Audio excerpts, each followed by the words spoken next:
né? Sim, sim. Só esperando aqui a bolinha. Boa tarde a todos. Então, dando sequência ao colóquio da graduação nessa edição de 2020.1, hoje a gente tem a honra de receber o professor Fábio Reis dos Santos, que é colega nosso aqui do departamento. Ele se graduou na Universidade do Estado da Bahia e fez mestrado em matemática na Universidade Federal de Campina Grande, e doutorado e pós-doutorado na Universidade Federal da Paraíba. O doutorado foi na UFCG também, e pós-doutorado na Universidade, eu acho que eu vou pronunciar certo, Múrcia, tá certo isso? Múrcia. Pronto. E gentilmente aceitou, o Fábio gentilmente aceitou falar para a gente hoje sobre curvaturas e superfícies mínimas. Então, por favor, Fábio. Pronto. Tá, joia aí. Obrigado aí, Eudes, pelo convite. Realmente é um prazer falar um pouco para vocês aí sobre superfície, né? Sobre geometria diferencial, que é a minha linha de estudo. Talvez os alunos não me conheçam, né? Porque eu entrei recentemente no departamento. Entrei em dezembro. Dezembro. Então, estou muito novo aí no departamento e fico muito feliz, novamente, agradeço bastante aí pelo convite. Estão vendo a tela, né? Tá ok aí, né? Só dá um joinha. Isso. Sim? Pronto, beleza. Então, vamos lá. Então, a gente vai falar sobre curvaturas e superfícies mínimas, tá bom? Só que, antes, quando você pega esse título, aí você olha, curvaturas e superfície. Então, você está com, digamos assim, dois objetos. Então, a primeira pergunta que você faz é o que é uma superfície, né? Até porque é o objeto que a gente vai trabalhar aqui, né? O que é uma superfície? Por incrível que pareça, todos nós temos uma ideia intuitiva e natural do que é uma superfície, tá bom? Do ponto de vista matemático, digamos assim, e do contexto que nós ocupamos no espaço, por superfície, a gente entende como sendo um objeto ou subconjunto, certo? De natureza bidimensional que vive imerso dentro de um espaço, certo? De dimensão maior, que a gente vai chamar esse espaço de espaço ambiente, tá bom? Ou seja, ela mora dentro de um ambiente que tem dimensão maior. E para simplificar essa nossa conversa aqui, essa exposição, eu vou dizer que esse espaço ambiente, ou seja, esse espaço maior, ele é o espaço euclidiano. Pronto, beleza, pronto. Agora eu coloquei outro nome aí, espaço euclidiano. Já tinha falado de superfície, agora eu coloquei espaço euclidiano. O que é o espaço euclidiano? Bom, o espaço euclidiano, ele nada mais é do que o espaço ambiente onde a gente vive, ou seja, um espaço tridimensional, como nós mesmos, certo? Seres tridimensionais. É um espaço no qual a gente distingue facilmente, você pode olhar para qualquer quina aí da habitação onde vocês estão, você distingue facilmente o que é altura, largura e profundidade. Pronto. Então, isso é o espaço ambiente. Esse é o espaço euclidiano que nós vamos trabalhar. Então, joia, agora você acabou de colocar um espaço, certo? Tridimensional, que eu estou chamando de espaço ambiente. Então, agora, munido nesse espaço, faz sentido em a gente pensar em coisas de dimensão menor dentro desse espaço, tá bom?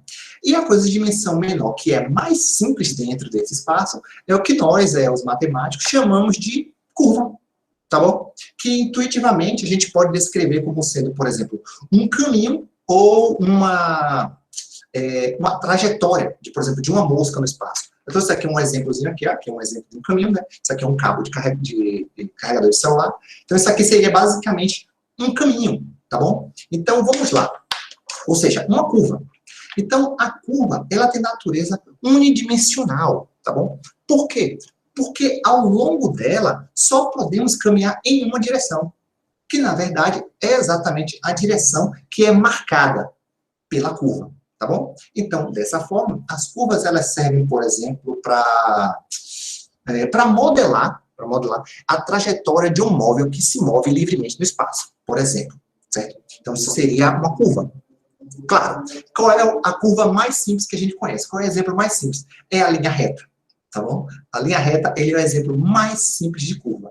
E desse modo, o caminho mais simples é exatamente o caminho em linha reta, certo? Ele é o caminho mais simples que tem. Então, joia. Então, já sabemos o objeto mais simples de todo, que é exatamente a curva.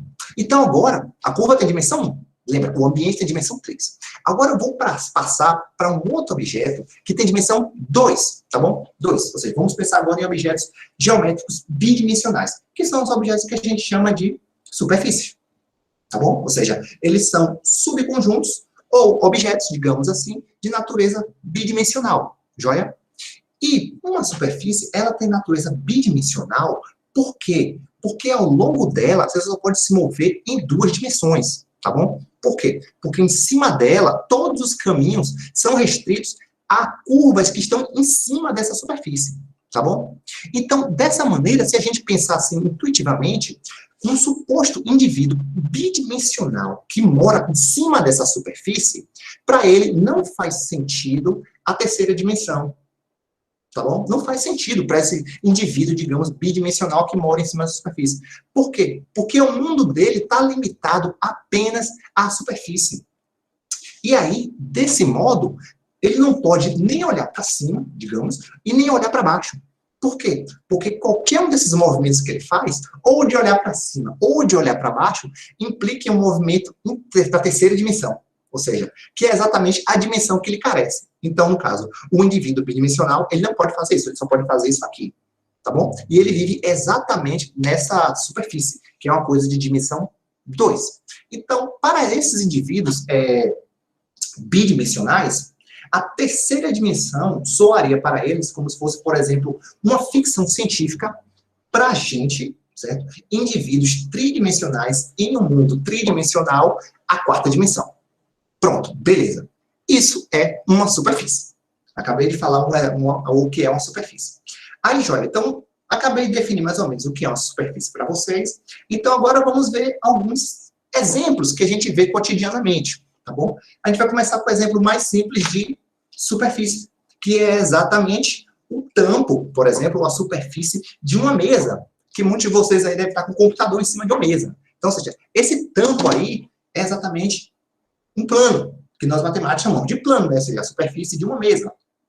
Esse é o objeto mais simples, tá bom? Então, um outro objeto também que vemos muito aí é a superfície de uma bola de futebol, tá joia? Que é o que a gente chama de esfera. Bom, um outro objeto também, agora esse aí a gente já não vê muito, né? É exatamente a superfície de uma bola de Rubik, certo? Que é o que a gente chama de elipsoide. E aqui a gente não pode confundir, por exemplo, a bola de Rubik com a bola de futebol americano. Por quê? Porque a bola de futebol americano, ela tem bico aqui, ela tem ponta, tá bom? Ela tem pontas. E essa daqui, ela não tem pontas. Ou seja, é como se você pegasse na hora da ponta e você fizesse uma raspagem. Deixasse algo assim mais... eu não quero usar essa palavra, mas eu vou usar, né? Suave. Suave. Se deixasse assim, um pouco mais suave. Joia? Então, esse é um outro exemplo. Um outro exemplo também, que eu trago aqui também bem simples, é o cilindro, tá bom? É o cilindro. Que o cilindro você pode ver como sendo, por exemplo, aqui. Aqui o cilindro. Que é a garrafa d'água, tá bom? Então, isso aqui dá exatamente um cilindro.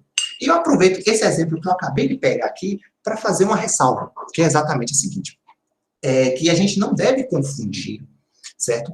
A superfície em si, tá bom? Com o volume tridimensional que ela guarda, tá bom? A gente não pode confundir isso. Por quê? Ó, a superfície aqui é um cilindro. Aqui dentro tem um volume, no caso aqui é a água, tá bom? Então, é muito comum as pessoas confundirem, por exemplo, a bola, confundir a esfera, que é exatamente a superfície bidimensional, com o volume que ela encerra, que é exatamente a bola, tá bom? O volume é tridimensional, a superfície, ela é bidimensional, tá bom? Ok. Agora vamos ver aqui 2 exemplos um pouco mais sofisticados, digamos assim. O primeiro deles é um exemplo que muita gente conhece, principalmente as pessoas que assistem séries de policiais americanos, que é exatamente a superfície de uma rosquinha, tá bom? Ou então de um donut. Essa superfície de uma rosquinha é o que a gente chama de toro, tá bom? E uma outra superfície também não tão comum é o hiperboloide, tá bom? Que a gente pode identificar como, por exemplo, um jarro de flores, tá bom? Então, esses são os exemplos assim, mais simples que a gente tem de superfície. Tem outros mais sofisticados? Tem. Mas eu trouxe apenas esses que são mais simples, tá bom? Então, vamos lá. Vamos colocar um pouco de matemática, um pouco de rigor. Qualquer um desses exemplos aí que a gente viu, eles são objetos geométricos de natureza bidimensional que vivem dentro de um espaço ambiente de dimensão 3, ou seja, um espaço tridimensional, tá bom? Mas do ponto de vista matemático, uma superfície, como é que a gente vê uma característica fundamental da superfície? É que localmente, ou seja, cada um dos seus pontos, você consegue ver a vizinhança dele como sendo exatamente um pedaço de um recorte de papel. Ora, como é que a gente faz um negócio desse aí? Você vê o seguinte, você pega a superfície e aí você vai colando em cima dela pedacinhos de papel, de modo que esses pedacinhos de papel, eles não tenham pontas, nem arestas, tá bom? Então você vai pegando pedaços de papel e vai colocando aqui em cima. Só que você vai colando esses papéis. E a cola? Como é que você usa essa cola? A cola é o que a gente na matemática chama de parametrização. Tá bom? Ela é exatamente a cola, que pega esses troços de papel, esses pedacinhos de papel, e vai colocando lá em cima. E essa cola ela é muito boa, porque ela vai fixando esses caras em cima, sem pontas e nem arestas. De modo que, se eu pego agora essa superfície toda coladinha e assopro, por exemplo, passo o vento em cima dela, o vento ele percorre toda essa superfície, sem esbarrar em nenhum canto. Esse percorrer, ela percorre de maneira suave, que nós, matemáticos, chamamos de diferenciabilidade. Pronto, tá certo. Introduzir outro conceito, que é o que a gente chama de diferenciabilidade, que é o poder transitar em cima dela sem tropeçar e sem furar o pé dos indivíduos bidimensionais, tá bom? Então, isso é o que a gente chama de diferenciabilidade. E a diferenciabilidade, ela é importante, por quê? Porque agora eu posso trazer para cima desse novo objeto, que é a superfície, um cálculo diferencial e integral para cima dele. E quando eu trago o cálculo diferencial e integral para cima da superfície, eu posso fazer o que a gente chama de fazer geometria. Ou seja, eu posso calcular a distância, eu posso calcular área, eu posso calcular ângulo. Tudo isso eu preciso do cálculo diferencial e integral, tá bom? E também preciso de outra coisinha que a gente chama de métrica, mas a gente vai ver isso já já, o que é. Pronto, beleza. Então, introduzir para vocês o que é uma superfície do ponto de vista geométrico e do ponto de vista matemático, digamos assim, mais rigoroso, tá bom? Do ponto de vista mais matemático. E aí, desse modo, a gente chama agora as superfícies de superfícies diferenciáveis, tá bom? Superfícies diferenciáveis, e além de chamar elas de superfícies diferenciáveis, a geometria agora se torna geometria diferencial, tá bom? Então, daí para frente, certo? Que agora eu vou precisar da superfície, eu vou pedir que a superfície ela seja sempre diferenciável, tá bom? E aí, um outro termo que aparece lá no comecinho, né, lá no título, né, que é curvaturas, é um termo clave nessa apresentação. Ele sempre vai aparecer esse termo. Na verdade, curvatura ela é um termo fundamental na geometria diferencial, de modo que não é insensato para a gente dizer que a geometria diferencial, ou seja, definir a geometria diferencial como sendo a geometria da curvatura, tá bom? Porque é a curvatura que vai me dar forma das coisas, tá joia? Mas, para eu introduzir essa noção de curvatura, eu preciso que a superfície, como eu disse, né, ela seja diferenciável, ou seja, ela seja suave o suficiente que eu possa, em cada ponto dela, equilibrar um plano tangente. Tá bom? Ou seja, ela não pode ter pontas, Então, vamos lá. Então, eu quero agora introduzir para vocês o que é a curvatura. Então, primeiramente, vamos introduzir o que é o plano tangente. Bem, o plano tangente de uma superfície, ele é o plano que toca a superfície, tá bom? Em um ponto e que melhor se aproxima da superfície numa vizinhança desse ponto, tá bom? Tá bem aqui ele, ó. Tá aqui esse carinha. Bom, e dado esse plano aí, ou seja, você agora distingue duas direções, que são as direções tangentes, tá bom? E a direção normal. A direção tangente, as direções tangentes, na verdade, né, elas moram em cima do plano. E a direção normal, ou perpendicular, é exatamente a direção que está fora, que ela, junto com qualquer outra direção tangente, faz o ângulo de 90 graus, tá bom? Pronto. Então, esse daí é o plano tangente. Como a gente vai ver a seguir, esse plano tangente ele vai ser crucial para a gente poder definir o que é a curvatura, tá bom? Então, para definir a curvatura, vamos começar aqui de baixo, né? Vamos começar pelas seções normais e curvaturas normais, tá bom? E aqui eu tenho que falar rapidamente do Euler, certo? Porque o Euler, ele, em 1760, ó, 1900, em 1760, ele foi um dos caras que estabeleceu as fundações da geometria diferencial. E que, na verdade, é a ele que devemos a primeira aproximação do que vem a ser a curvatura, ou seja, a primeira aproximação do conceito de curvatura. E qual foi a ideia de Euler?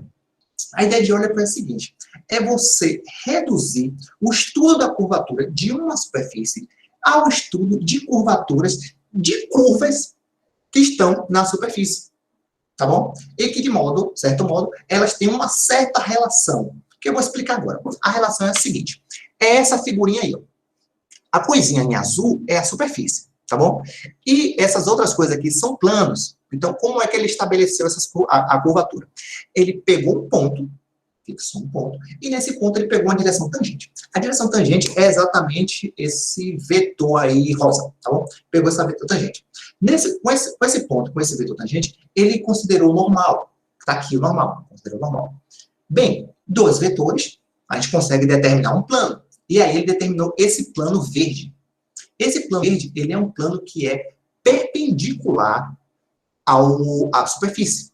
E quando você faz a interseção, tá aqui a superfície. Você vem com o plano e intersecta aqui a superfície, essa marcazinha aqui é uma curva, tá bom?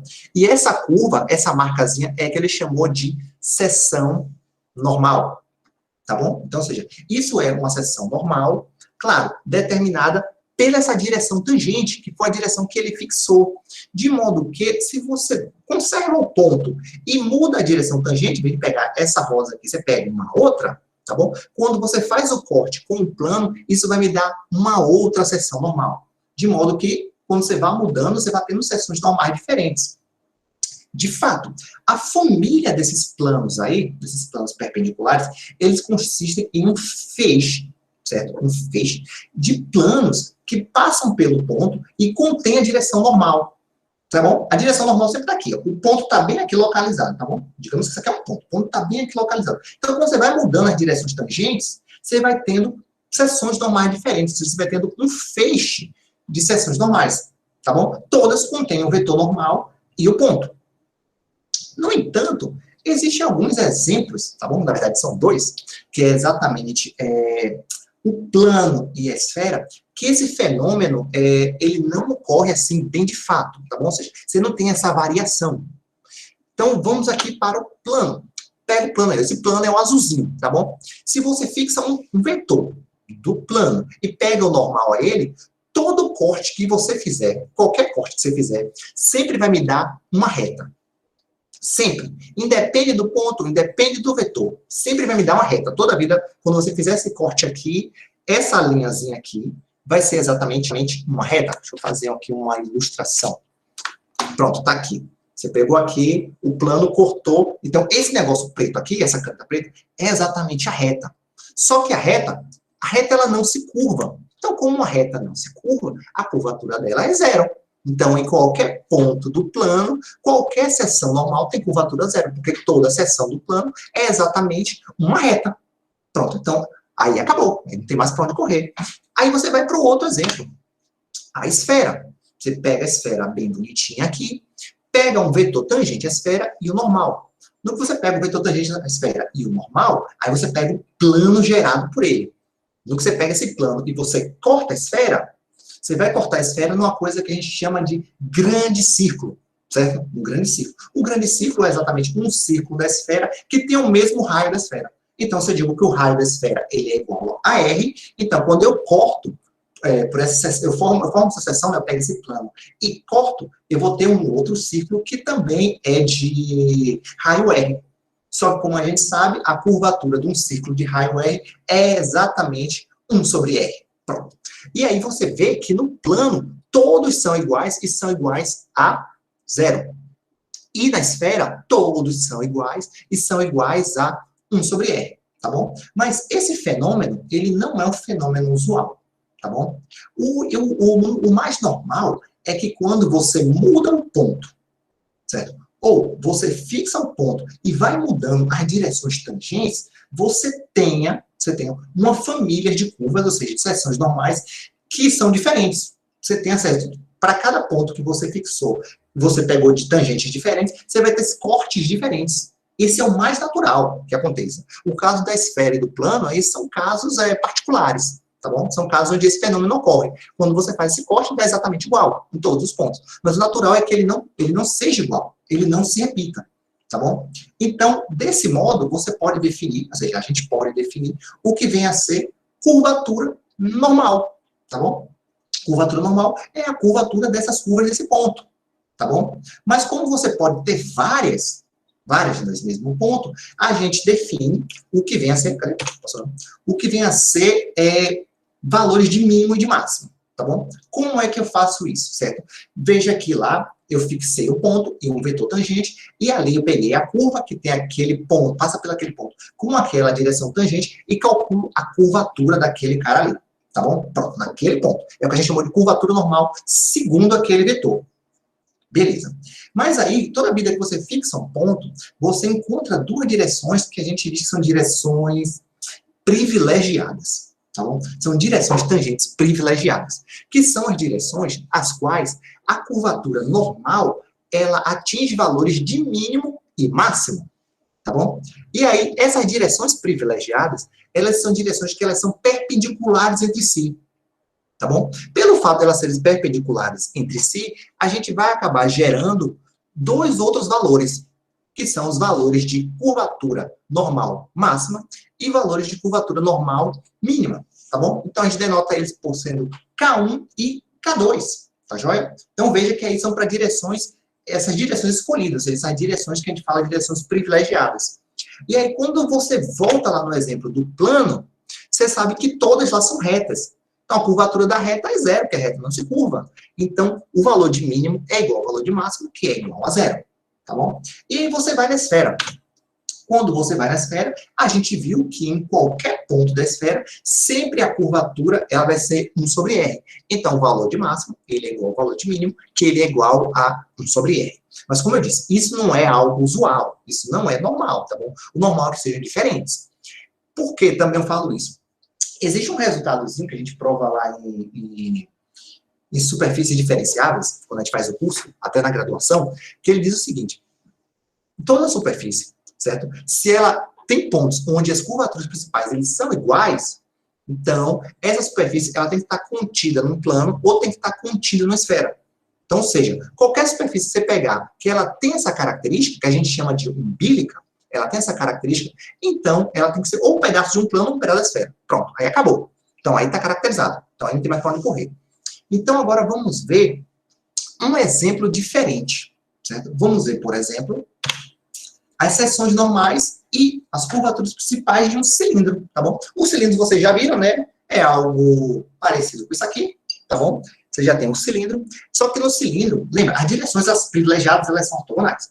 Então, faz o seguinte, você pega o cilindro, certo? Circular, de raio R, tá bom?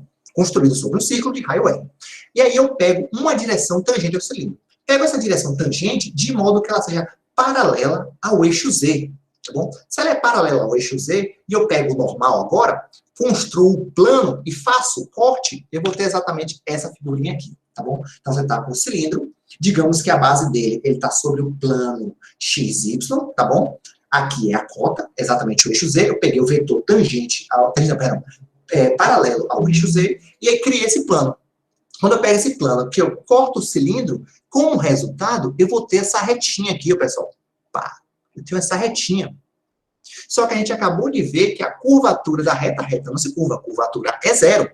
Tá bom? Então, ou seja, para essa direção escolhida, privilegiada, a curvatura é zero. É zero. Então, agora vamos pegar a outra direção. Quando eu pego a outra direção, eu pego agora uma direção que ela seja paralela ao plano XY. Ou seja, ela seja ortogonal ao eixo Z. Então, no que eu pego esse cara aqui, essa direção agora, junto com o normal, e crio o plano, e faço o corte, eu ganho essa outra figurinha aqui, ó, tá bom? Ou seja, eu peguei esse plano azul aí e cortei, então ganhei essa seção aí. Essa minha seção agora, ela é um círculo. Ela é um círculo que tem raio R. E a gente acabou de ver que quando você tem um círculo de raio R, a curvatura dele é 1 sobre R. Então, nessa outra direção, a curvatura é exatamente 1 sobre R. Beleza, tá joia? Então, peguei um vetor assim, cortei. Peguei um vetor assim, cortei. E se eu pego um vetor inclinado? Como é que eu faço? Se eu pego um vetor inclinado e pego o normal, aí eu pego a seção e corto o cilindro, isso vai me dar uma elipse. Que é exatamente a terceira. Isso vai me dar uma elipse. Tá bom? Só que, olha só, essas direções, elas são direções perpendiculares entre si, tá bom? Então, ou seja, o valor de curvatura mínimo, ele é exatamente 0. O valor de curvatura máximo é exatamente 1 sobre R. E qualquer outro valor de curvatura, ele tem que estar entre o mínimo e o máximo. Ou seja, a curvatura dessas elipses aqui está exatamente entre 0 e 1 sobre R. Tá bom? Então, tá jóia. Então, esse é um exemplo aí onde foge aquela noção de que eles são iguais, certo? Quando eles são iguais, a gente chama na literatura de superfícies totalmente umbilicas. É quando K1 é igual a K2. Agora, quando K1 ele é diferente de K2, e porém, eles dois são números, são constantes, vocês estão vendo aqui, né? Ó, esse daqui é 0 e esse daqui é 1 sobre R, é o que a gente chama de isoparamétrica. Tá bom? A gente chama de isoparamétrica. Então, tá jóia. Então, vejam bem, a gente definiu aqui as curvaturas principais. Então, a partir das curvaturas principais, a gente pode definir duas novas magnitudes. Quem são essas duas novas magnitudes? Primeira, a soma. Segundo, o produto, tá bom? Ou seja, a soma das curvaturas principais e depois o produto das curvaturas principais, tá bom? Quando você faz essas duas coisinhas aqui, por exemplo, a primeira, que é exatamente a soma, e divide por 2, você ganha o que a gente chama de curvatura média, tá bom? A curvatura média, ela foi introduzida por essa matemática francesa, né, Sophie Germain, tá bom? Quando ela estudava algo como elasticidade e curvatura de superfícies, tá joia? Então, ela estabeleceu essa primeira aqui, que é a soma dividida por 2. A segunda, que é o produto, a segunda já é mais famosa, né? A segunda é o que a gente chama de curvatura de Gauss, ou curvatura gaussiana. E ela foi introduzida exatamente pelo matemático alemão, né? Matemático, físico, estatístico alemão, Gauss. Tá bom? Essas duas curvaturas, elas são muito importantes para a gente estudar a geometria de uma superfície, tá bom? Você pegou um objeto arbitrário, num espaço arbitrário, então o primeiro passo é você estudar quem é a curvatura média e a curvatura gaussiana dele, para poder, assim, obter informações geométricas desse objeto. Tá joia? Então, apesar desses dois caras aí serem curvaturas, eles são radicalmente diferentes, tá bom? A primeira coisa é que a curvatura média, ela é o que a gente chama de uma quantidade extrínseca, tá bom? Ela é uma quantidade extrínseca, ou seja, ela depende de como você pegou a superfície e colocou no ambiente. Ela depende disso. Ou seja, os caras bidimensionais da superfície, eles não conseguem perceber a curvatura média, porque ela está aqui em cima.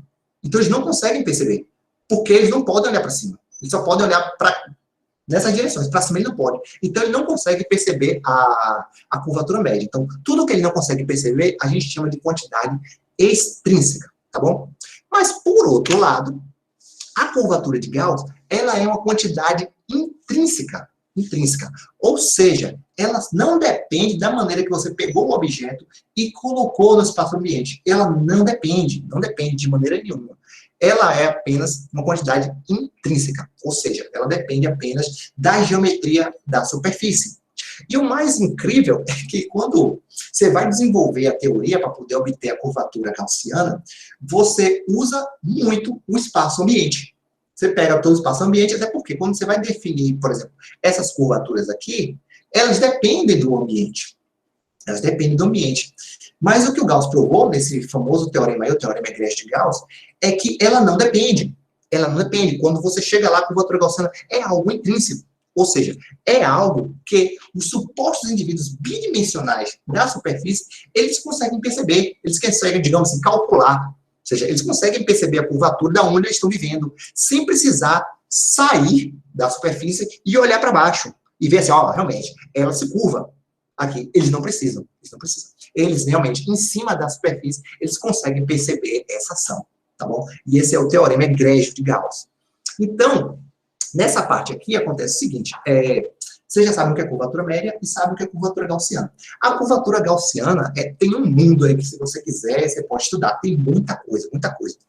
Então, eu vou me limitar a estudar a curvatura média, tá bom? Nessa exposição aqui. Que é exatamente, agora, o contexto de superfícies mínimas. Joia. Então, o que é uma superfície mínima? Uma superfície mínima, ela é uma superfície a qual, em todos os seus pontos, a curvatura média ela é igual a zero.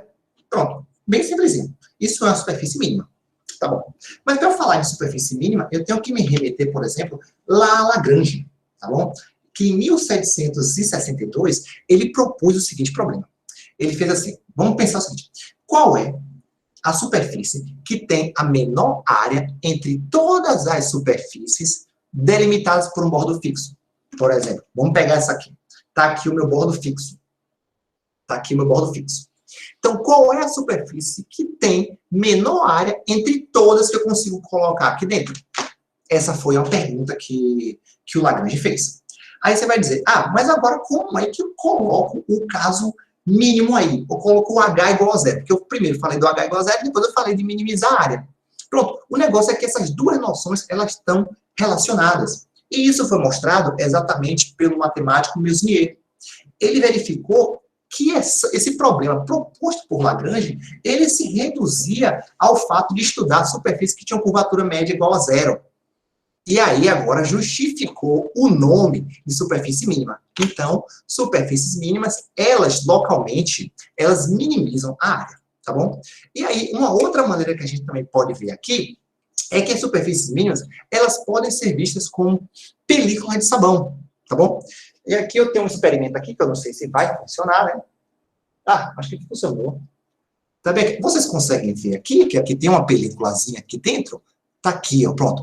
Esse daqui, esse negócio verde, é exatamente o contorno fixo que o Lagrange falava. Esse aqui é exatamente o contorno fixo. E esse cara aqui dentro, se pode provar que fisicamente, cada um desses pontos aqui, ele tem curvatura média igual a zero.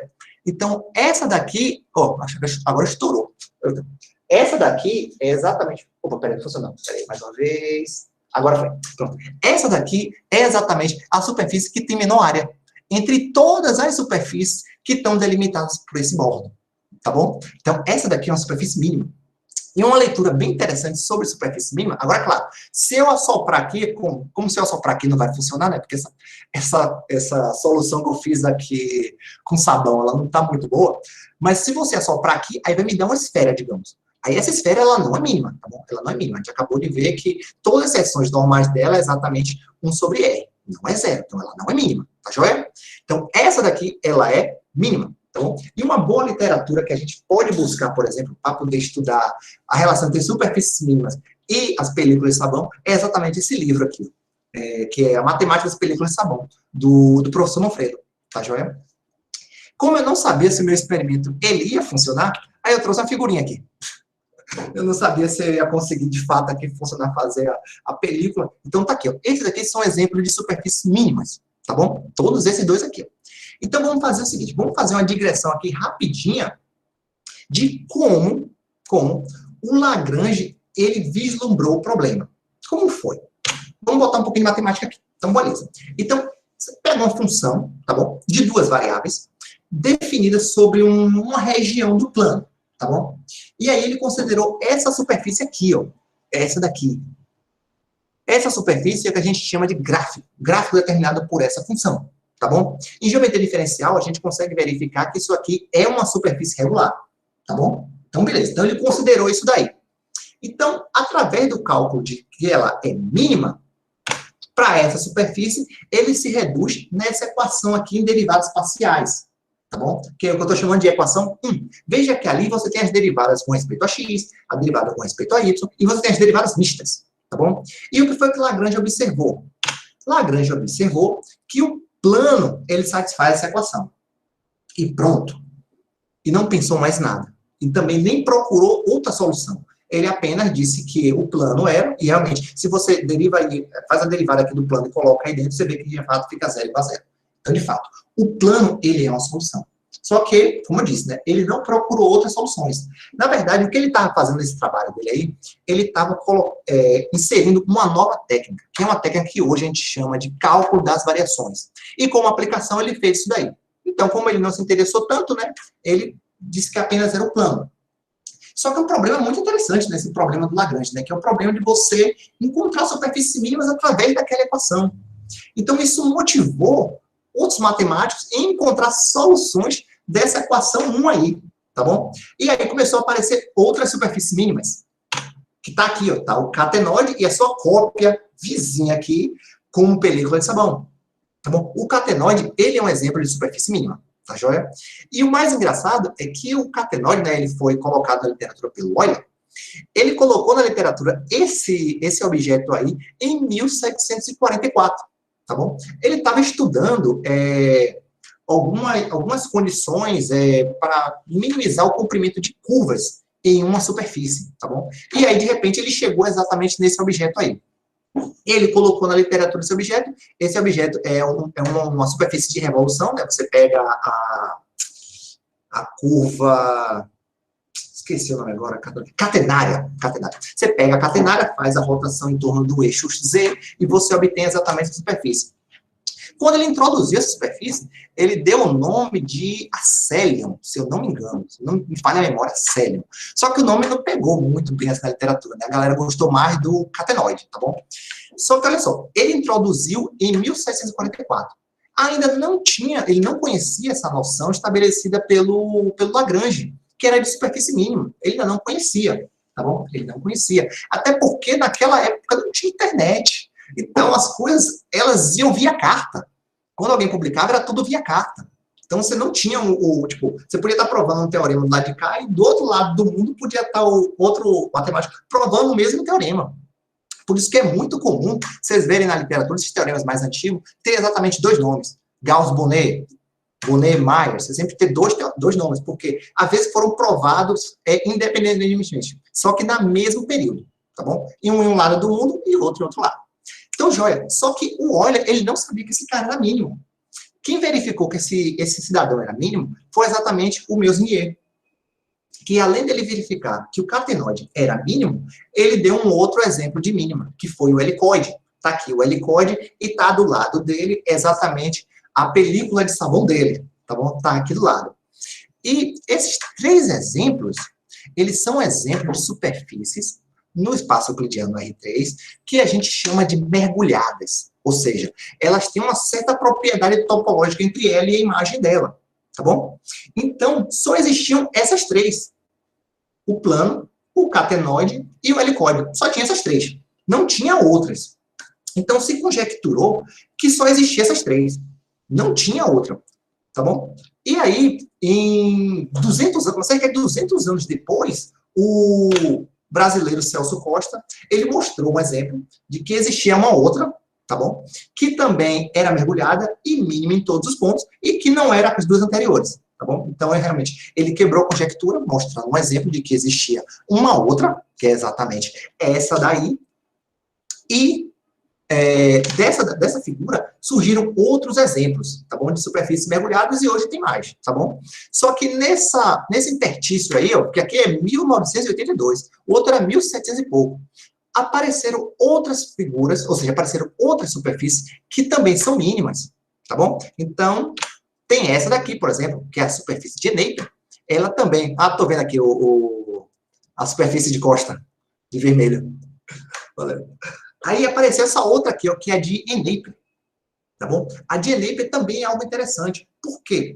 Porque aquela equação do Lagrange, ela não é uma equação trivial de resolver. ela não é equação, na verdade, nada fácil de resolver. E as soluções que já tinham, já pareciam ser bem concretas.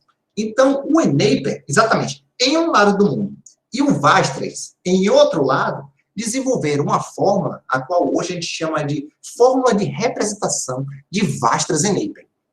Como é que é essa forma de representação? Eles pegaram a superfície, muniram de coordenadas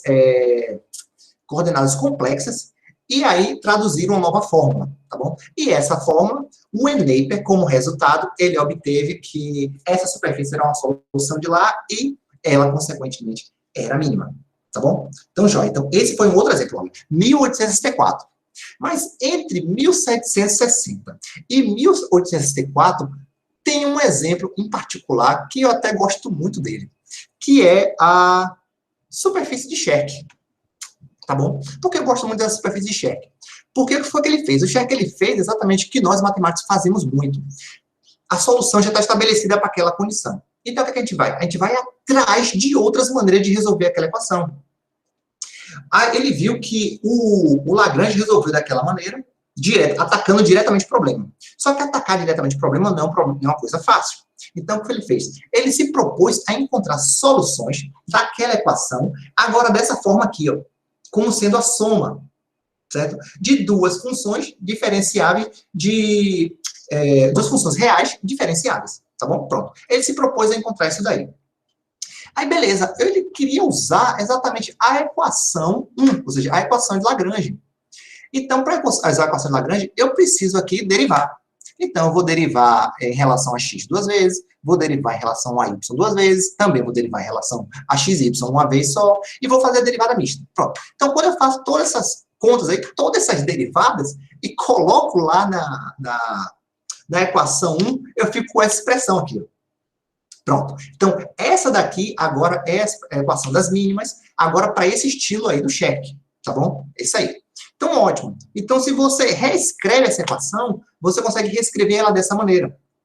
Aí você vê, mas aqui o que você fez basicamente foi jogar para o outro lado e depois fazer aqui, tipo, substituir extremos e meios, para cá e para cá. E aí aparece essa relação aqui. Foi exatamente isso. Só que do lado de cá tem um lambda. Por que tem um lambda aqui do lado de cá? É porque se você observa, se você faz essa comparação dessas duas, de um lado tem coisa que só depende de x. Do outro lado tem coisa que só depende de y. Então, se você pegar um lado que só depende de x e tomar a derivada dos dois lados, você vai ter uma derivada de uma coisa que depende de x, está do lado de cá, e do outro lado você vai ter zero. Consequentemente, como essas funções estão definidas em intervalos da reta, vai ter que ser uma constante, que eu chamei de lambda. Se você faz o processo ao contrário, você deriva com relação agora a y, do lado de cá você vai ter uma derivada com respeito a y, e do lado de cá você vai ter zero. Então, novamente, a função g também está definida no intervalo da reta. Então, isso tem que dar uma constante. Então, coloquei as duas aqui igual a constante, tá bom? Aí, joia. Então, ele chegou nessa configuração. Só que observe que se você faz lambda igual a zero, você tem que a solução é exatamente esse carinha aí, ó. Esse u de xy, que ele é ax mais by mais c. Esse cara aqui é um plano. Ou seja, quando você faz lambda igual a zero, você chega exatamente na solução de Lagrange. Então, o que foi acontecer? Então, o chefe pensou, opa, estou no caminho certo. Se eu fiz lambda igual a zero, eu cheguei lá no Lagrange, então, com certeza, se eu fizer um lambda diferente de zero e prosseguir mais um pouquinho, eu vou chegar em coisa diferente. E foi exatamente o que ele fez. Então, ele pegou essa equação aqui e integrou duas vezes. E aí chegou nesse resultado. Pronto. Chegou que a f vai ter que ser esse log aí, e a g vai ter que ser esse outro log. E, consequentemente, a minha função u, como ela era a soma de f mais g, a função u eu escrevo dessa maneira. E aí, se eu faço, em particular, o bzinho igual ao czinho igual a zero, só para ficar a conta mais bonita, tá bom? Eu fico que o u ele é determinado dessa maneira aqui.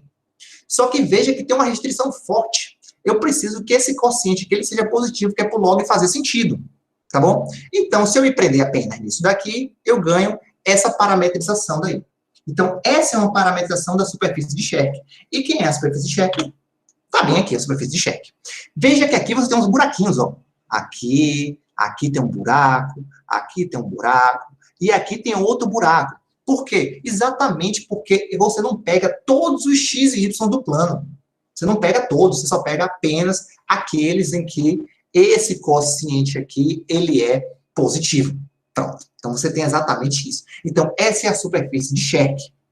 Ok? Então, com isso, o que foi que o Scherk provou? O Scherk provou, na verdade, que a única superfície mínima, que é dessa forma aqui, essa soma aqui, que não é um plano, ela tem que ser uma superfície de Scherk. Ou seja, ela tem que ter uma superfície com essa figurinha aí. Ela tem que ser uma coisa dessa daí. Tá bom? E aí, com esse questionamento que ele fez, ele abriu uma nova linha de pesquisa. A linha de pesquisa que ele abriu foi a que chamamos de superfícies de translação. Você diz que uma superfície ela é de translação quando ela pode ser parametrizada com uma soma de duas curvas regulares, tá bom? Como é o caso aí da superfície de Scherk, ok? E aí a outra coisinha, né, que a gente já tinha falado, é que a superfície de Scherk ela não é globalmente um gráfico. Por quê? Porque ela não pega todos os valores x e y do plano. Ela não tem como pegar todos, por conta exatamente daquela condição que a gente colocou, né? Que o cosseno sobre aquele outro cosseno ele tem que ser positivo. Então, acontece que ela tem buracos, tá bom? Mas, se você restringe, por exemplo, você pega lambda igual a 1, só para facilitar o raciocínio, e você pega x e y nesse intervalo aí, ou seja, então a função u, ela está bem definida nesse quadradinho de lado 1. Tá bom? Então, se ela está bem definida nesse quadradinho do lado 1, ela também está definida nesses todos os quadrados aí. Tá joia? De modo que ela está definida sobre a união desses quadrados. Então, quem é a superfície de Scherk? A superfície de Scherk, ela se assemelha a um tabuleiro de xadrez infinito. Tá bom? Onde esses carinhas escuros aqui são exatamente essas torrezinhas aqui do Scherk, tá bom? Essas torrezinhas. E os quadrados brancos são os buracos. Já ia falar burreiros, não? São os buracos. São exatamente os buracos. Então você consegue ver ela como sendo um tabuleiro de xadrez infinito. Tá bom? E a superfície de Scherk é um outro exemplo de superfície mínima. Porém, ela não é mergulhada. Nem ela e nem a superfície de Napier. Nenhuma das duas são mergulhadas. Tá bom? Então, mas foram exemplos que foram aparecendo ao decorrer do problema proposto por Lagrange, beleza? Então, vamos passar aqui para essas observações aqui, né? Essas observações eu botei aqui pseudo finais, né? Porque vocês viram aqui nos slides ainda falta um pouquinho mais, né? Faltam 7 aqui, né? É o seguinte, é só fazer um breve background do que a gente viu aqui, tá bom? Então, até agora, o que foi que a gente viu? A gente considerou o caso mais simples e natural de superfície no espaço euclidiano, tá bom? Como sendo objetos bidimensionais que vivem dentro de um espaço tridimensional, que é o espaço euclidiano, tá bom? Mas se você olha do ponto de vista intrínseco, a presença desse espaço ambiente que a gente colocou aqui, ela é desnecessária. Na verdade, ela só está imposta pela nossa própria natureza física. Tá bom? Então, ela acaba sendo desnecessária. E o ponto crucial disso foi exatamente a observação que Gauss fez, né? Que é exatamente o teorema egrégio, né? De que a geometria intrínseca da superfície, ou seja, a geometria que é percebida pelos habitantes bidimensionais dessa superfície, ela só depende única e exclusivamente da maneira de medir da superfície. Ela depende apenas disso ela depende. Bem, no entanto, essa descoberta de Gauss, ela nos faz remeter à possibilidade de você imaginar outros ambientes que sejam diferentes do espaço euclidiano, tá bom? Ou seja, você pode trocar o espaço euclidiano por outra coisa, e aí colocar a superfície lá e estudar. Só que, no entanto, quando Gauss ele vislumbrou isso, ele não tinha as ferramentas necessárias para provar essa ideia que ele tinha. E isso foi provado exatamente pelo Riemann, que foi orientando dele, de doutorado, tá bom? O Riemann, ele vislumbrou essa ideia que ele vislumbrou essas ideias do Gauss, tá bom? E ele definiu o que a gente hoje chama de variedade diferenciável, tá bom? Variedade diferenciável. E da variedade diferenciável, ele colocou em cada ponto uma forma quadrática, de maneira que você conseguia generalizar a ideia de curvatura. E assim foi que nasceu o que a gente chama de geometria riemanniana, tá bom? Que é exatamente o que a gente trabalha muito hoje, tá bom? E veja que a ideia do Gauss era exatamente que você podia mudar o ambiente. Por quê? Porque a geometria intrínseca ela só depende do objeto, ela não depende de como está lá, tá bom? E aí você pode pensar em outros espaços ambientes. E um espaço ambiente bem famoso, né, que acabou aparecendo, assim, digamos, devido a essa essa fervência de ideias, é a teoria da relatividade de Einstein, tá bom? A teoria da relatividade de Einstein, ela, assim, de modo geral, ela se baseia no fato de que o universo, ele é modelado em termos de uma variedade de dimensão 4, tá bom?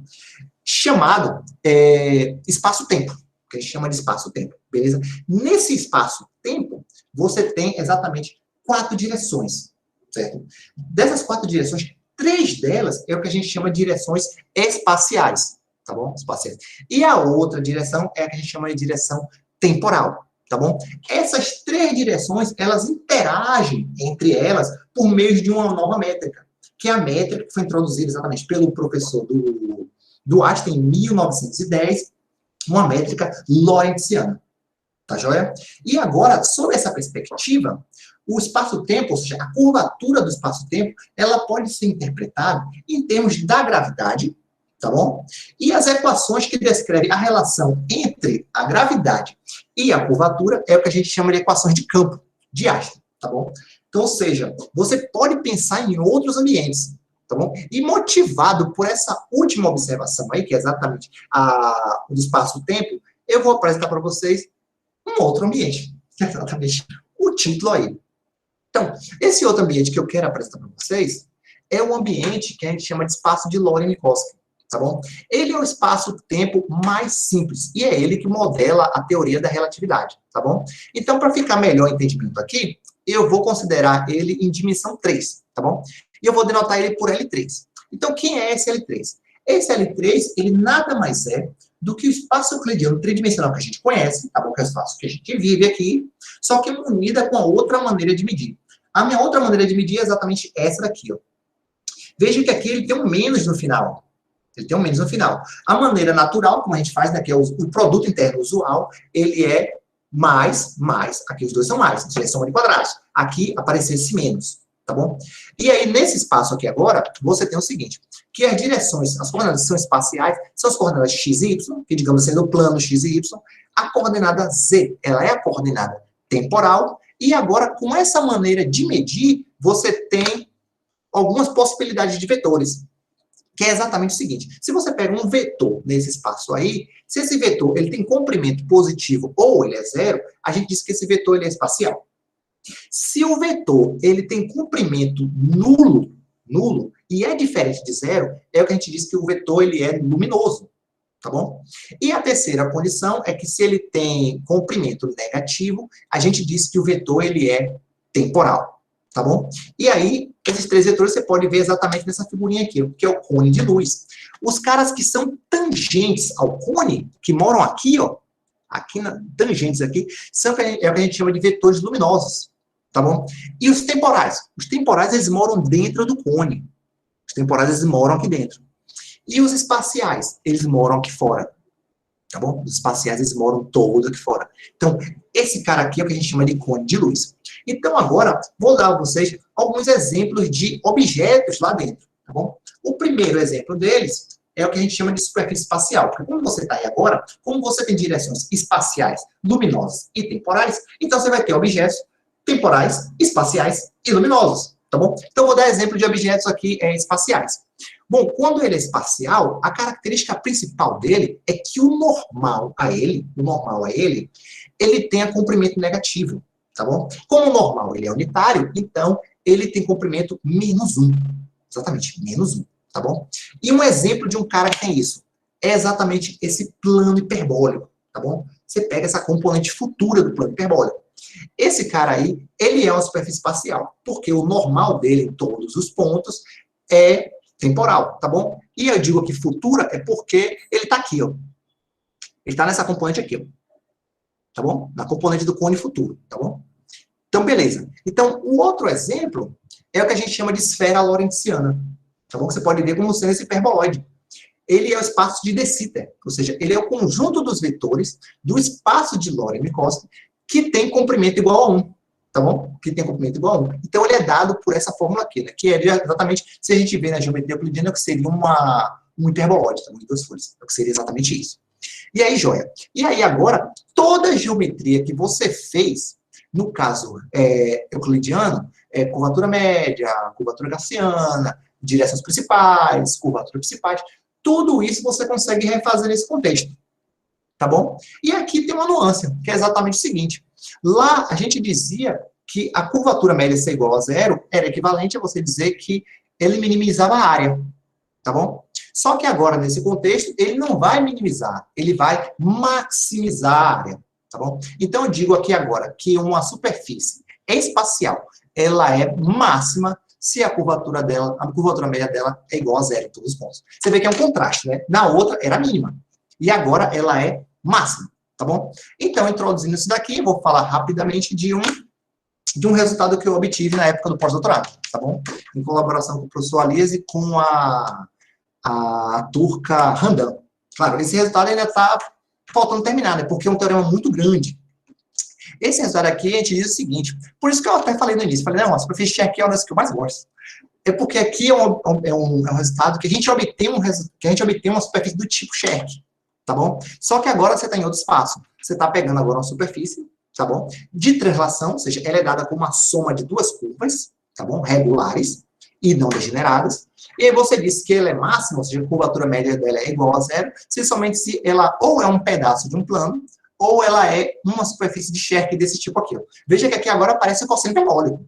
Não aparece mais o cosseno, tá bom? Exatamente por conta daquele menos lá. Aí você lembra da relação do cosseno, que é o quê? Cosseno hiperbólico ao quadrado menos seno hiperbólico ao quadrado igual a 1. Então, por isso que faz sentido aqui aparecer o cosseno. E esse resultado aqui, ele é grande, porque tem mais coisas, mas eu só coloquei esses dois objetos aí, que era para fazer alusão ao resultado do Scherk, tá bom? Então, com isso aí eu termino essa palestra introdutória para vocês. Espero que todos tenham gostado e é isso. Se quiser fazer uma pergunta, então eu passo para aqui. Obrigado, Fábio. Excelente palestra. Alguém tem alguma pergunta, comentário?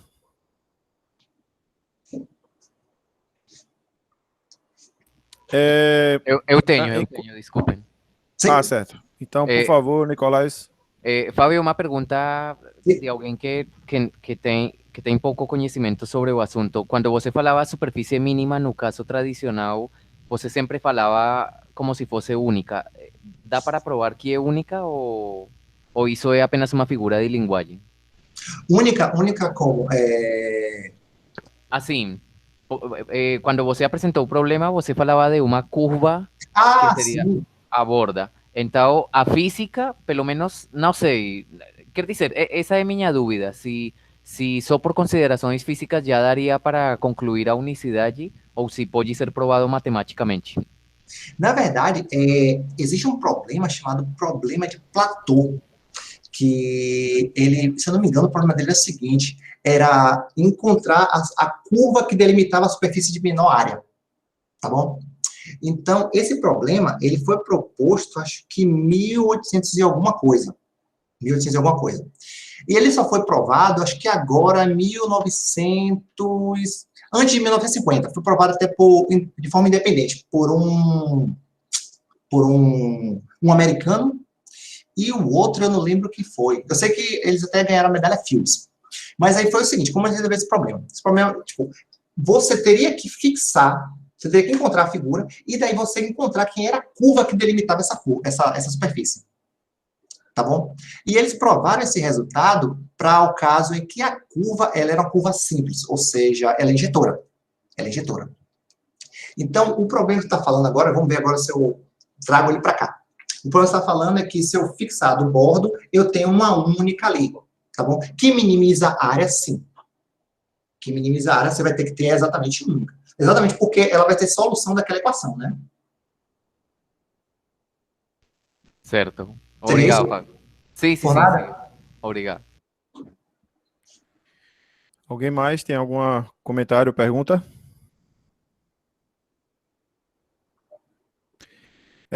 Eu tenho uma pergunta também de uma pessoa de fora da área, né?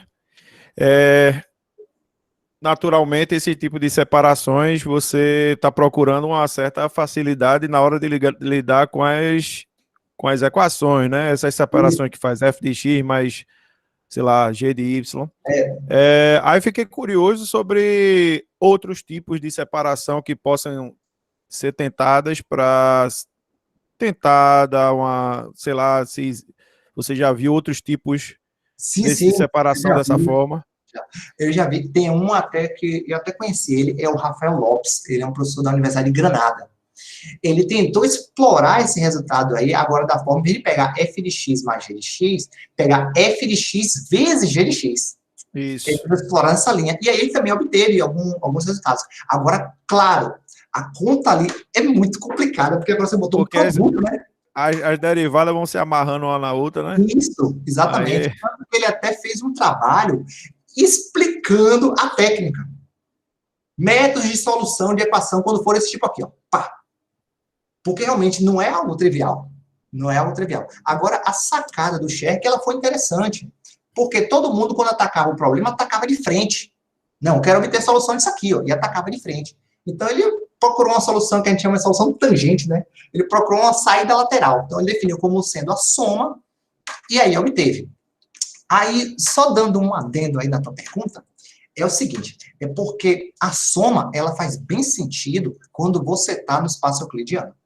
Agora, se você muda o ambiente, você pega, por exemplo, agora um ambiente que tem a estrutura de grupo, então você tem que mudar a operação. Porque se você bota soma, quando você soma duas coisas que estão lá dentro, pode ser que não caia lá dentro. Tá bom? Então você vai lá e coloca outra operação, certo? Tem outros ambientes, por exemplo, você tem um espaço euclidiano unido com outra métrica, que ele vira um grupo de Lie. Aí, por exemplo, você tem o Heisenberg. Então, também é possível explorar esse problema no Heisenberg. Inclusive, esse Rafael Lopes, ele também explorou no Heisenberg. Aí você tem outro grupo também, que é o grupo especial, que a gente chama de Sol. Lá também você tem uma operação especial. Então, você pega duas curvas lá, usa essa operação especial para que caia lá dentro, e aí também resolve o problema. E esse Rafael Lopes também estudou nesse caso aí, tá bom? Então, ou seja, tudo depende do ambiente. Tudo depende. Como o ambiente é espaço euclidiano, a operação natural é a soma. Soma e produto. É o natural. Você mudou o ambiente, então você tem que ver qual é a operação do ambiente para aí você tentar calcular esses resultados. Tá bom? Só dando esse adendo aí. Legal. Alguém mais tem... Acho que ele quer falar alguma coisa, ele abriu o microfone rapidinho. Oi?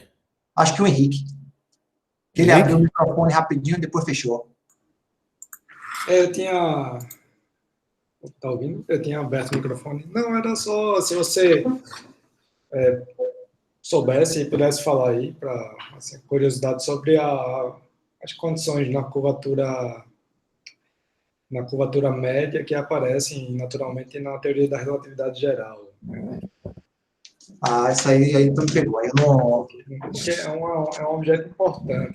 Você estuda buracos negros, então você tem as superfícies aprisionadas, né? Sim, as trappings. Então tá falando nesse sentido. Tá certo. Porque quando... Seguindo aí a pergunta do professor Henrique, é o seguinte, é porque quando você vai estudar... agora, em outros ambientes, por exemplo, tem um problema que foi... Acho que quem até a palestra foi o menino, o Ravalois, sobre o Penrose, tá bom? Que ele tentando buscar, acho que soluções, se eu não me engano, também da equação de Einstein, né, que é da solução de buraco negro, aí ele introduziu uma nova nomenclatura, que é de superfícies aprisionadas, ou seja, triplets, que o vetor curvatura média, mas ela faz mais sentido com codimensão 2, tá bom? Vou explicar rapidinho o que é codimensão 2. Quando você está no espaço euclidiano, o espaço euclidiano tem dimensão 3 pra gente. A superfície tem dimensão 2. Então, você tem um intervalozinho só de 1. Então, só cabe um normal. Tá bom? Então, só cabe um normal, que é exatamente 3 menos 2, que é exatamente 1. Então, para você estudar esse outro conceito aí, que é o de Trapper, você precisa de um intervalo maior. Então, você precisa de pelo menos 2. Pelo menos 2. Então, seria algo de dimensão 2 dentro de um espaço de dimensão 4. E aí, se você pega o Lorentz-Minkowski de dimensão 4, é exatamente o que modela a teoria da relatividade. Tá bom? E aí, esses objetos aí, eles têm uma certa... propriedade de acordo com a curvatura média. Tanto que, quando a curvatura média, assim, aí agora você vai com o vetor curvatura média. Quando ele é negativo, é o que a gente chama de Trapped. Quando ele é nulo, é o que a gente chama, nulo quando eu falo na métrica, quando ele é nulo, é o que a gente chama de marginally Trapped. você tem um caso trapered aqui, ou perdão, você tem um caso margem do trapered, que é o caso quando você vai chegando na borda do cone, tá bom? Você vai pegando o vetor curvatura média, pega a sequência até chegar à borda. Então, esse é o caso que é H igual a 0.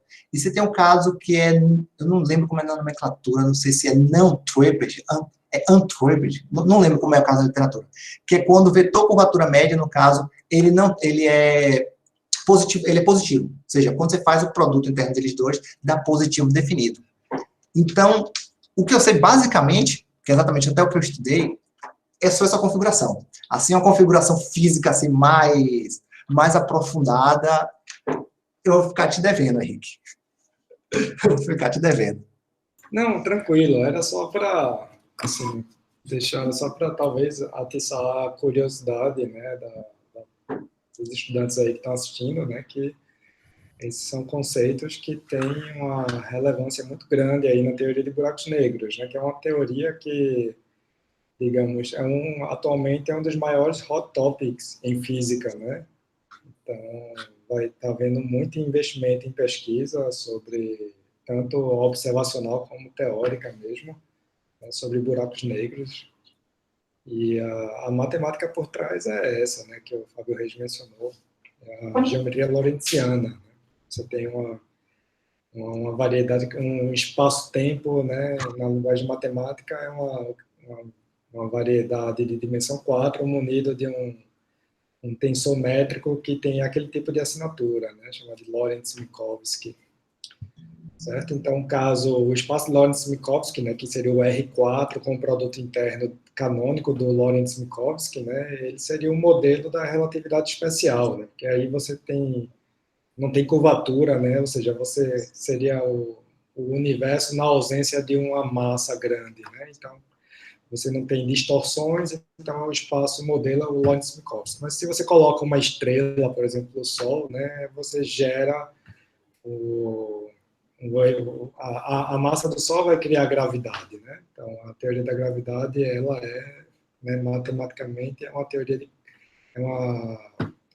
de curvatura, né? Então você tem um tensor de curvatura que ele diz como é que está relacionada à distribuição da massa e energia no universo, né?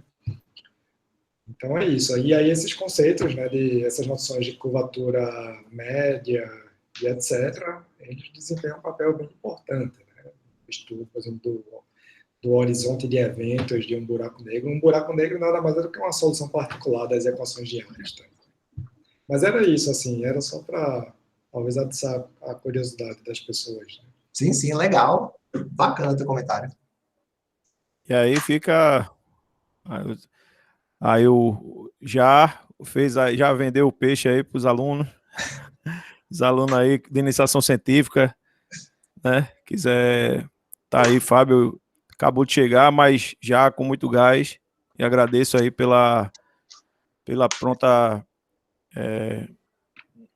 disposição em falar aqui para a gente, para os alunos e os colegas. E é isso aí. Obrigado. Vou parar aqui a gravação. Aí a oportunidade aí. E realmente os meninos aí, a gente está aberto aí. Se quiser procurar para poder trabalhar uma coisa de geometria e tal, estamos aí, eu e o professor Henrique. Também tem mais dois também tem um outro, o professor Henrique Araújo, e tem um Tony também que trabalha também com geometria. Então a gente está aí à disposição. Se quiser aí, eu só não vou dizer, batam lá na porta da gente, porque a gente não vai estar lá. Né? só não vou dizer isso, mas pode mandar aí, mas em breve vocês podem ir lá, tocar lá na porta, que a gente vai estar à disposição aí para trabalhar com vocês aí, tá joia? Novamente aí, eu agradeço a oportunidade aí, obrigado aí. A gente que agradece. Estamos por aqui. Pronto, vou parar aqui a